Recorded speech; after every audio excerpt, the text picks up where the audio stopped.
Chapter 1. A Grand Welcome. Vaylin stumbles on the rough cobblestone roads that litter the dark alleys of the city. Ordinarily, he wouldn't take these back roads. He would have much preferred the smooth wheelstone roads that cut through the busiest parts of the city, but he knew he would be recognized by the lawmen that occupy those busy streets. Though he might have dodged the lawmen, there was now the threat of the syndicates that controlled these back alleys. Vaylin was an outsider in Vomdomar, the city that was only rivaled by Stone Harbor, with its winding and continually multiplying streets that seemed to never end. Vaylin had only just arrived in Vomdomar, yet he was already being hunted. As he fled from Old Balathet, he thought to himself that they wouldn't dare capture him in Asriel territory. They wouldn't dare pass through Reyno's gate, yet in the back of his mind he knew better. Vaylin knew, as long as he was marked by Blackhaven, nowhere north of Linus River would be safe. Vomdomar was a strange city. It was the only city that had survived the Scourge during the Second Age, making it one of the oldest cities on the continent. Yet it looked as if it was a vision of the future. Mytherium-lighted lamps were on every street corner, refined wheelstone covered the roads, and airships blotted out the skies, bringing goods back and forth across the Darien Mountains. Vomdomar was surrounded by these mountains, which had acted as a wall against the Scourge and foreign armies. Reyno's gate was the only way in and out of the city before the airship. Vaylin continued stumbling through the dark alleys, with the buzzing sound of burning Mytherium gas quietly piercing his eardrums. He looked to both his sides, seeing stone buildings with broken windows and railings. He continues to drag his feet through the alleyway. He goes to an intersection in the alley and looks to his right. He sees a rather tense traffic jam, with multiple citizens getting out of their carriages to yell at each other and air horns honking in an almost rhythmic pattern. Vaylin reminisces about going to the temple when he was an adolescent, hearing that god-awful noise that rang through the prayer halls. Valkorans loved their tulans, loud tones that the holyman said would open their spiritual mind to the embrace of the Phoenix god. Vaylin continued walking through the alley until he reached a dimly lit building, with a crowd of rather dirty and smelly citizens, almost as inebriated as himself, waiting outside the building. Vaylin approaches the building, with many in the crowd turning their heads to see the 7-foot-tall and extremely pale Valkoran approaching them. The Baelish, who are at most 5 feet tall, were known for their egos, and they regularly try to fight those bigger than them. Vaylin looked at the sign outside the building. It was in Balian, or at least he thought. Vaylin couldn't read a lick of Balian, yet he knew enough to know the picture on the sign was a mug of ale, and he was starting to get parched. Vaylin would try to walk through the crowd until 2 rather rough-looking Baelish would puff up their hairy chests and confront the Valkoran. They both wore leather armor, with breastplates covering nothing but their sternum. They were completely covered in body hair, almost unable to see their gray and ashen skin. There was a sigil on their breastplate, resembling the crest of the Kogar family, an almost insignificant local gang compared to the 4 syndicates of Vomdomar, but right now, they were the biggest threat. Vaylin had no doubt he could pummel both of these egotistical Baelish, but he didn't want to make enemies with the gang that controls the alleys he walks through. The Baelish brawn on the right would get uncomfortably close to Vaylin, his beard hairs brushing on Vaylin's stomach. "What's your business in Far's quarter? The family owns these alleys. I suggest you keep walking. We don't want your kind round here. Bad for business seeing a pale freak like you. Some might mistake you for a damn scourgeling." The Baelish would put his hand at his side. Vaylin looked down to see a bolter on the man's hip. Vaylin sighs deeply and attempts to reason with the Baelish in his own inebriated thoughts. "Why don't you midgets get out of my way so I can find myself a proper drink?" Vaylin says, smirking at his own comments. The Baelish brawn close to him rips out his bolter from his hip. The gun was already loaded with an arrow. Bolters were dangerous weapons and were the favored choice of criminals. They were quick and guaranteed to give a fatal blow, if at the right distance. A bolter at close range would be bad, even for a Valkoran. The Baelish man whips up his bolter, pointing it up at Vaylin's head. "Who the hell are ya calling a midget?" Vaylin, whose blood was still coursing with alcohol and filled to the brim with irrational confidence, would bend down, hovering over the man. "I'm calling you a midget. Now get out of my way!" The Baelish brawn smirks, before quickly lowering his bolter to Valen's stomach and pulling the trigger. A bolt of iron shoots out of the barrel of the bolter, too quick for Valen to react. It penetrates straight through his stomach and rips through the back. The bolt attaches itself to a nearby wall, and Valen looks down at his stomach. Intense waves of pain fill his body. He puts his hand on his stomach, but the blood keeps coming. The crowd of Baelish all scatter at the sound of the loud bolter, and Valen collapses to the ground, groaning in pain. Laying on the rough gravel, Valen looks around at his surroundings, seeing blood all around him. Valen starts to get tired, too tired. As if the simple act of breathing was too strenuous, he closes his eyes and takes a well-deserved sleep. Chapter 2. The Lawmen. "How's our friend doing, Miss Labor?" someone says with a deep and authoritative voice. "He's still out cold. He lost a lot of blood," a feminine voice says before the man cuts her off. "Will he make it?" he says, frustration in his voice. I don't know," she says before a loud clang is heard. "Damn it," the man roars. "I need him a live woman," he yells. The woman begins to whimper before a loud slap is heard. "Do your job," the man roars before he stomps away and slams the door.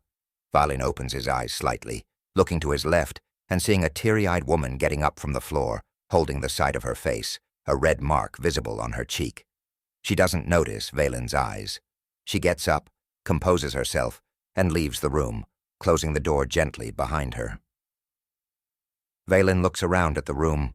The walls are pure white. A window looks out to several high-rise towers on the horizon. He hears the bustle of the city mixed with the loud footsteps of people in the hallways to his right behind the white walls of his room. He looks at his body, covered in a wool blanket on a rather uncomfortable bed. He tries to raise himself from the bed, yet his strength has noticeably diminished and is unable to raise his torso.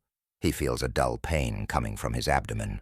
Valen pulls the blanket off of him to reveal a large bandage on his abdomen, which he ascertains as the source of his pain. He pulls the wool blanket back on him and lays down. Closing his eyes, he falls asleep once more. Valen hears a voice, like the one he heard earlier, that deep, authoritative voice. Valen opened his eyes. The room was dark. From the window it seemed like it was night, a bright moon glaring down at the city, intermittent shadows of airships filling the dark sky. "What's a Valkoran like you doing in this damned city?" the voice growls. Valen can't see who it is, but he knows he is very close. Valen tries to move, tries to get up.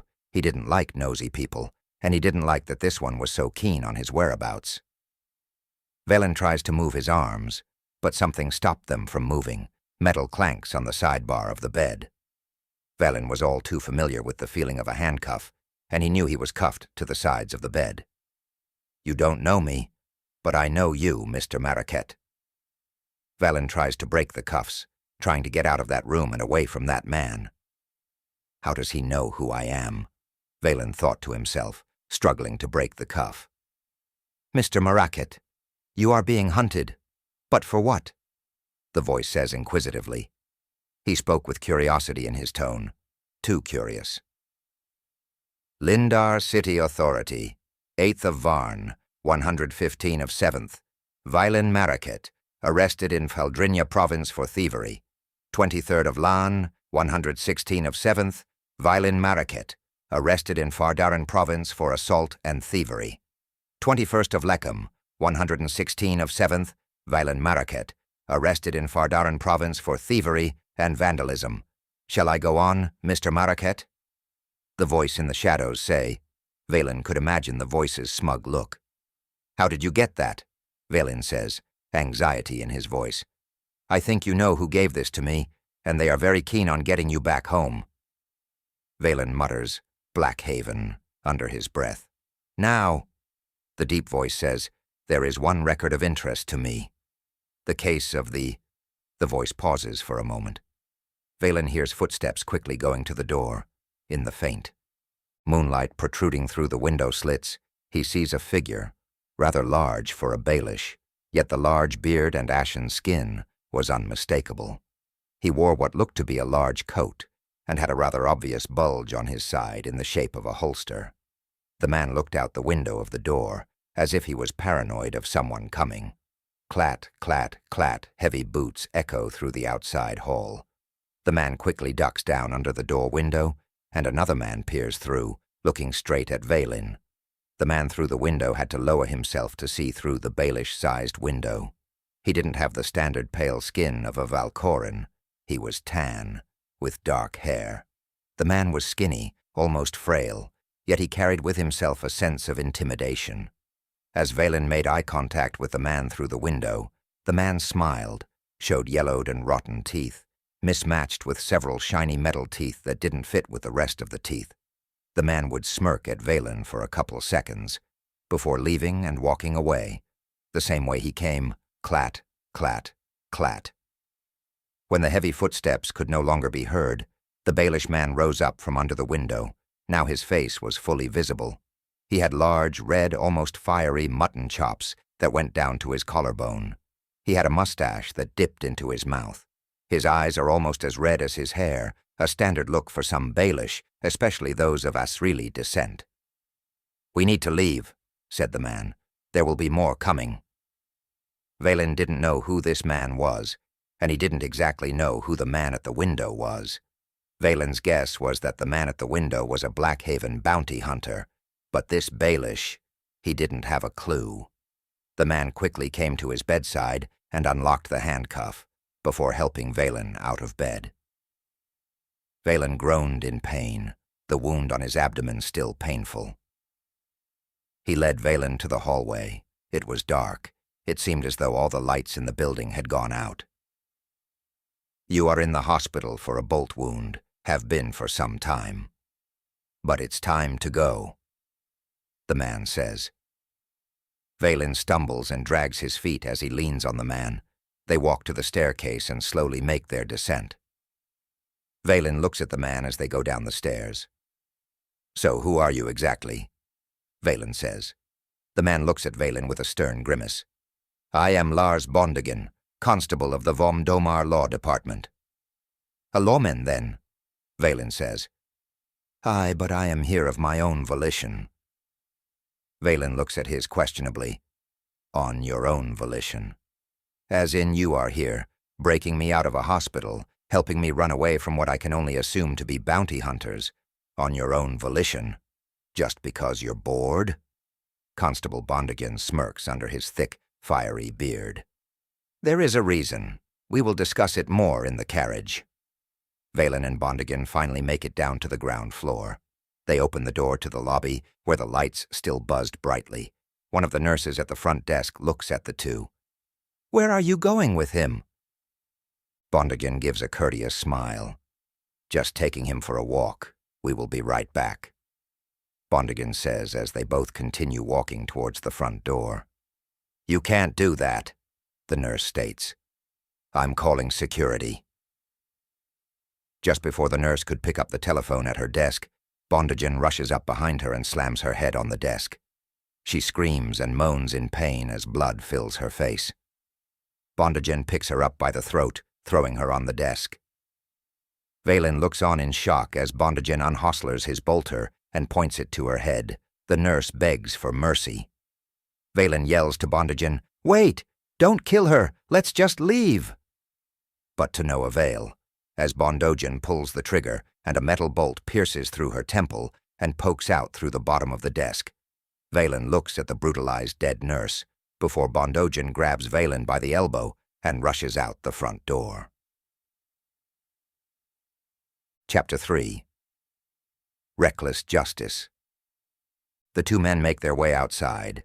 It's dark and raining heavily, metherium lamps buzzing around them, the moon's light obstructed by the spires of stone and metal that pierce the sky. The street is empty and quiet, with nothing but the buzzing of lamps and the sound of rain to keep company. "Get in," Bondigan commands, as he ushers Vaylin into his police carriage. Vaylin stubbornly pushes back on Bondigan's ushering. "Why the hell did you kill her?" Vaylin says angrily with a tremble in his voice. "Get in the carriage," Bondigan growls. Vaylin turns around and punches Bondigan in the jaw, making the constable stumble to the ground. Valen couldn't run away, not with his wound. Valen would do what he knows best, and steal. He hopped into the front seat of the automatic carriage, struggling to turn it on before Bondigan charges at him. The constable grabs his shoulder and drags Valen to the ground before kicking him in the abdomen. Pain radiates throughout Valen's entire body. Bondigan picks up Valen with unnerving strength and throws him in the back of the carriage, with Valen still writhing in pain.